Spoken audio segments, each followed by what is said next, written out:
Salut les keto! Je vous présente une belle recette d'étagée à la mexicaine keto, facile, rapide et économique. Vous allez l'adorer. Pour commencer, vous allez préchauffer le four à 375 et vous allez prendre une poêle de fonte ou une poêle à eau rebord qui va au four. Ensuite, vous la huilez tout simplement. Dans le fond de la poêlonne, vous étendez des tortillas keto. J'en ai mis 3 parce que les miens sont petits. C'est ma recette de tortillas keto à la farine de coco. Ils sont délicieux. Par-dessus ces tortillas-là, on étend 500 g de bœuf haché. J'ai pris du bœuf haché mi-maigre, sans assaisonnement, rien du tout. Alors, on l'étend et on presse fermement tout autour du poêlon. C'est aussi simple que ça. J'ai fait un mélange de tomates, de crème d'ail, de poivron et de fromage râpé. Vous utilisez le fromage râpé que vous désirez, ça n'a pas d'importance. Et vous allez mettre la moitié sur le bœuf haché, aussi simple que ça aussi. Par-dessus, vous mettez 14 tranches de pepperoni qui sont bas en glucides et ensuite, ça sera les épinards.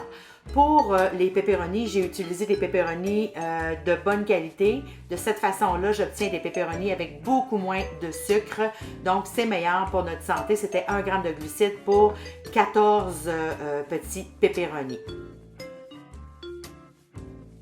Ensuite, on recommence notre étagée avec les tortillas. Bien entendu, comme je vous dis, vous pouvez prendre un tortilla ou 3, dépendamment de ce que vous avez. Et on étend le reste de la préparation au fromage. Cette préparation, elle est tellement bonne. Je vous dis, je vous le répète encore, mais elle est vraiment, vraiment très bonne. Elle peut même servir de trempette avec des tortillas qui ont été frites à l'huile aussi.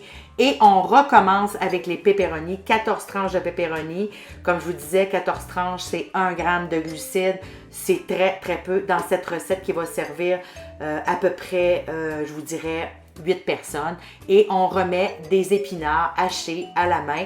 Vous voyez, c'est très facile et très rapide.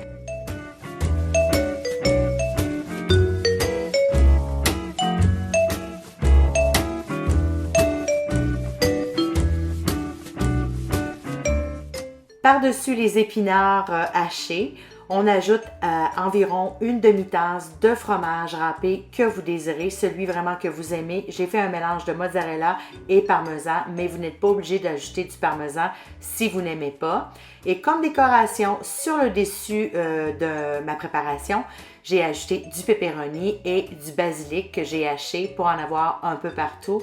Le goût du basilic maison est très délicat et j'adore le basilic. Je trouve que ça fait beau sur la préparation aussi. On envoie tout ça au four. Le voici tout juste sorti du four. Je l'ai cuit à environ 40 minutes à 375 et 10 minutes à broil pour lui donner cette belle coloration-là. Je l'ai laissé reposer environ 10 minutes. C'est plus facile pour couper et c'est un peu moins chaud de toute façon.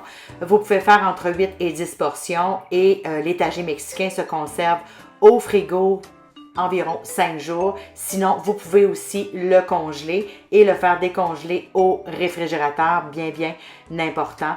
Mais je doute que vous ayez le temps de le mettre au congélateur tellement c'est bon. Honnêtement, je pense que cette recette va faire partie de ma famille et j'espère qu'elle fera partie de la vôtre. Donc, à bientôt pour une nouvelle recette. Bye bye tout le monde!